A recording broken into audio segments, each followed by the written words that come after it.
ইসলাম পৃথিবীতে আগমন করে কয় শত বছর পর? 1200 বছর পর। সংখ্যাটা মনে রাখলে ইতিহাস বুঝতে সহজ হবে। আদম আলাইহিস ইসলামের 1200 বছর পর নূহ আলাইহিস ইসলাম পৃথিবীতে আগমন করছে। নূহ আলাইহিস সালামকে বলা হয় আউয়ালুর রাসূল, সর্বপ্রথম রাসূল। নূহ আলাইহিস সালামের আগে যত নবী অতিবাহিত হয়েছেন কোন নবী রাসূল ছিলেন না। নূহ আলাইহিস সালাম হলেন প্রথম রাসূল। নবী আর রাসূলের মধ্যে সামান্য কিছু পার্থক্য আছে। রাসূল হলেন নবীদের মধ্য থেকেই একটু উপরের স্তরের একটা মর্যাদা, একটু উপরের স্তরের একটা মর্যাদা। উদাহরণ দিয়ে দিই, উদাহরণ দিলে বুঝতে সহজ হবে। আমরা এখানে যারা আছি সবাই মুসলমান, সবাই মুসলমান, কিন্তু মুসলমানদের মধ্যে বিশেষ একটা শ্রেণী হয় আলেম। বিশেষ একটা শ্রেণী কি হয়? যাদেরকে আমরা আলেম বলি, এরা আলেম হয়।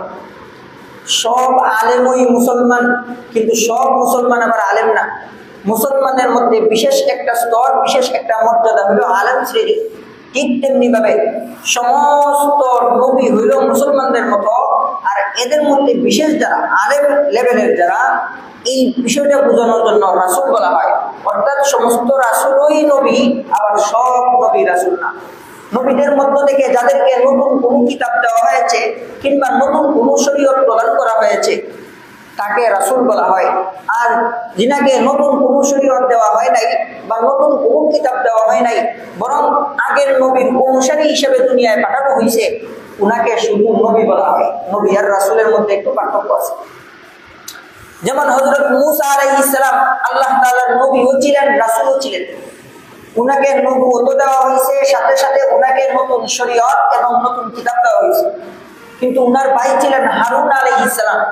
হারুন আলাইহিস সালামকে নতুন কোনো কিতাব দেওয়া হয় নাই, নতুন কোনো শরীয়ত দেওয়া হয় নাই, বরং মূসা নবীর অনুসারী নবী বানানো হয়েছে।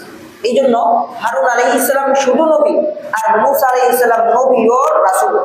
কথাটা পরিষ্কার হইল কিনা? রাসূল কাকে বলে? রাসূল হইল নবীদের মধ্য থেকে যেই সমস্ত নবীদেরকে নতুন কোনো শরীয়ত কিংবা নতুন কোনো কিতাব প্রদান করা হয়েছে, এদেরকে শুধু রাসূল বলা হয়। আর যেই নবীদেরকে নতুন কোনো কিতাব দেওয়া হয় নাই কিংবা নতুন শরীয়ত দেওয়া হয় নাই, বরং আগের নবীর অনুসারী হিসেবে প্রেরণ করা হয়েছে, এদেরকে বলা হয় শুধু নবী। হযরত নূহ আলাইহিস সালাম সর্বপ্রথম রাসূল ছিলেন, উনার আগে কেউ রাসূল ছিল না। হযরত নূহ আলাইহিস সালাম দুনিয়াতে আগমন করছেন আদম আলাইহিস সালাম দুনিয়া থেকে বিদায় নেওয়ার প্রায় 1200 বছর পর। নূহ আলাইহিস সালামের জমানা পর্যন্ত দুনিয়াতে কোনো মুশরিক ছিল না, দুনিয়াতে কোনো কাফের ছিল না। একটু বুঝার চেষ্টা করি আমরা। নূহ আলাইহিস সালামের আগ পর্যন্ত দুনিয়াতে কোনো মুশরিক ছিল না, কোনো কাফের ছিল না। হ্যাঁ, গুনাহগার ছিল, জালেম ছিল, পাপিষ্ঠ ছিল, কিন্তু মুশরিক ছিল না, কাফের ছিল না। কারণ সবাই আদম আলাইহিস সালামের সন্তান। আদম আলাইহিস সালাম হলেন আল্লাহ তাআলার একজন নবী। উনার বংশ থেকে এই অল্প কিছু মানুষ 1200 বছরে তৈরি হয়েছে।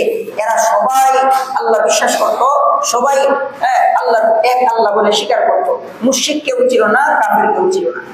মুশরিক এবং কাফের জামানা শুরু হয়েছে নূহ আলাইহিস সালামের জামানা থেকে।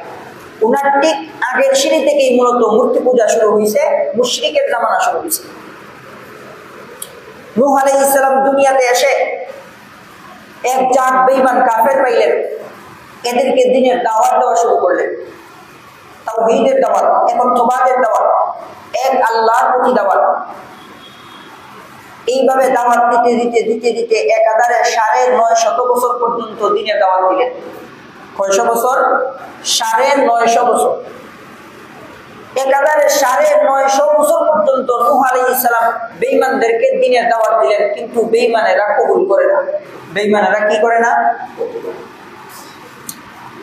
হযরত নূহ আলাইহিস সালাম উম্মতের দ্বারা অনেক নির্যাতনের শিকার হয়েছেন। কিতাবে লেখছে যে নবীদের মধ্যে সবচেয়ে বেশি উম্মতের দ্বারা নির্যাতনের শিকার হয়েছেন নূহ আলাইহিস সালাম। উনাকে প্রায় প্রতিদিনই মারতে মারতে বেহুশ করে ফেলত। লম্বা হায়াতও পাইছিলেন, 950 বছর দিনে দাওয়াত দিয়েছেন, উনি নির্যাতনের শিকারও হয়েছেন বেশি। একাধারে একদিন নয়, 2 দিন নয়, 1 বছর, 2 বছর, 100 বছর, 200 বছর নয়, 950 বছর দিনের দাওয়াত দেওয়ার পর নূহ আলাইহিস সালামের হৃদয়ে এই বিশ্বাস জন্মে গেছে এই বিশ্বাস জন্মেছে যে এদের কপালে হেদায়েত নাই। এদের কপালে কি নাই? একাধারে 950 বছর দাওয়াত দেওয়ার পর এরা তো কবুল করেই না, দুই একজন কবুল করলে এদেরকে আবার নিজেদের দলে কৌশলে টেনে নেয়। নূহ আলাইহিস সালাম নিশ্চিত বুঝে ফেললেন এদের কপালে হেদায়েত নাই, এরা মুসলমান হবে না, এরা তাওহীদ বিশ্বাস করবে না।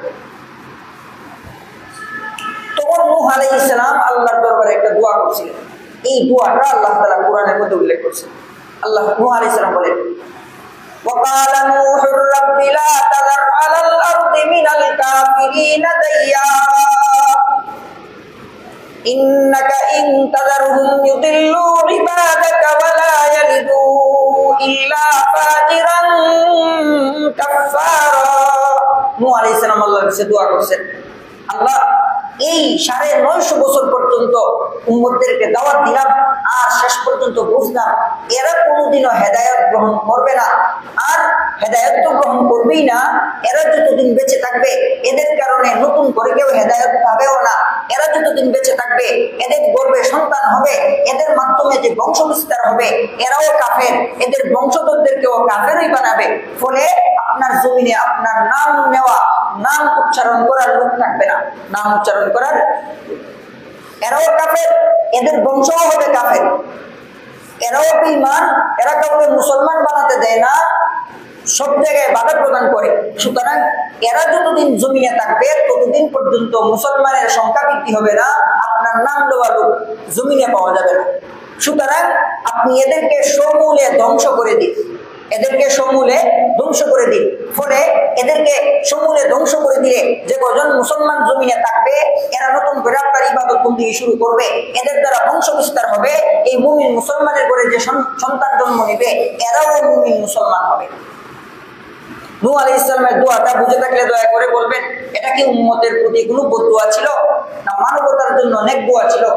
950 বছর পর্যন্ত তিনি দ্বীনের দাওয়াত দিলেন, এরা কবুল করলো না। উল্টা যারা দ্বীনের দাওয়াত কবুল করে এদেরকে সহ নবীকে সহ নির্যাতন করে, এদেরকে সমূলে ধ্বংস করার জন্য নূহ আলাইহিস সালাম আল্লাহর কাছে যে দোয়া করছিলেন এটা উম্মতের জন্য বদদোয়া ছিল না, এটা সমস্ত মানব সম্প্রদায়ের জন্য নেক দোয়া ছিল। এই জন্য এটা একটা ভুল ধারণা আমাদের সমাজে প্রচলিত হয়ে আছে যে নূহ আলাইহিস সালাম উম্মতের জন্য বদদোয়া করছিলেন। কথাটা সঠিক নয়। কোনো নবী তার উম্মতের জন্য বদদোয়া করতে পারেন না।